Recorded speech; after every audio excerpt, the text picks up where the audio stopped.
এই সেদিন মনে হলো ওকে নার্সিংহোম থেকে বাড়ি নিয়ে আসলাম। আর দেখুন, দেখতে দেখতেই ও চোখের সামনে কতটা বড় হয়ে গেছে। এখন একদিন সম্রাট ঘুড়ি ওড়ানো দেখার পর থেকেই প্রতিদিন সম্রাটকে বায়না করে যে ওকে যেন একটু ঘুড়ি ওড়ানো দেখিয়ে দেয়। আর দেখুন, দেখতে দেখতে ও জানি চোখের সামনে কত বড় হয়ে যাচ্ছে আস্তে আস্তে করে। মনে হচ্ছে এই সেদিন আনলাম আর এখনই আমার বাবুটা কত বড় হয়ে গেল।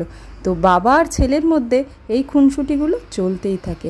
তারপরে আমরা বিকেলবেলায় বাবু, আমি আর বাবুর কাকা তিনজনে মিলে গিয়েছিলাম একটা দারুণ জিনিস দেখতে।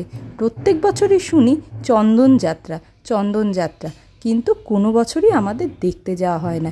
এটা আমাদের বাড়ির থেকে খুবই সামনে হয়, তো এটা কি হয় কেন হয় সেটাও আমি জানতাম না। তো ভাবলাম আজকে একটু সেখান থেকে ঘুরে আসা যাক। তো ওখানে গিয়ে শুনলাম যে জগন্নাথ দেবকে এই পুকুরের মধ্যে 7 পাক ঘোরানো হয়। তো এই যে দেখুন, নৌকা করে বেরিয়ে পড়েছে, এইটাও কিন্তু একটা বাড়ির অনুষ্ঠান। তো তারা কিন্তু কি করে, 7 পাক এই জগন্নাথ দেবকে কিন্তু ঘোরায়। আর দেখুন কি সুন্দরভাবে লাইটিং দিয়ে পুরো কিন্তু নৌকাটাকে খুব দারুণভাবে সাজিয়েছিল। এই দেখুন সামনে এসছে, আর এখান থেকে সবাই ওই মানে এই যে নৌকাটা তার মধ্যে কিন্তু পয়সা দিয়ে দেয়, আর তারা ওখান থেকে বাতাসা দিতে থাকে। দেখুন কি সুন্দরভাবে সাজিয়েছে। আমি তো এই প্রথমবার এরকম জিনিস দেখলাম। তো দেখুন দু সাইড দিয়ে দুজন কিন্তু জগন্নাথ দেবকে হাওয়া করছে, আর এরকম করে পুরো পুকুরটা কিন্তু 7 পাক করে ঘুরছে। আর আমি তো দেখে অবাক হয়ে গেলাম। আর এই পুকুরটা কিন্তু বিশাল বড়, অনেকটা এরিয়া জুড়ে। তো অনেকক্ষণ ধরে কিন্তু এই অনুষ্ঠানটা হয়, আর এই অনুষ্ঠানটা মোটামুটি 3 দিন ধরে হয়।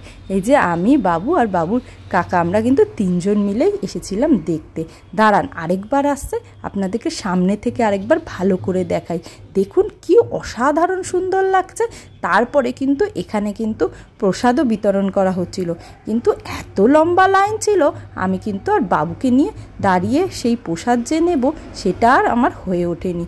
তো ভিডিওটা কেমন লাগলো অবশ্যই জানাবেন। আর আমাদের ভিডিওগুলো যদি ভালো লেগে থাকে তাহলে অবশ্যই লাইক, কমেন্ট অ্যান্ড শেয়ার করতে কিন্তু ভুলবেন না। সবাই ভালো থাকবেন আর সুস্থ থাকবেন।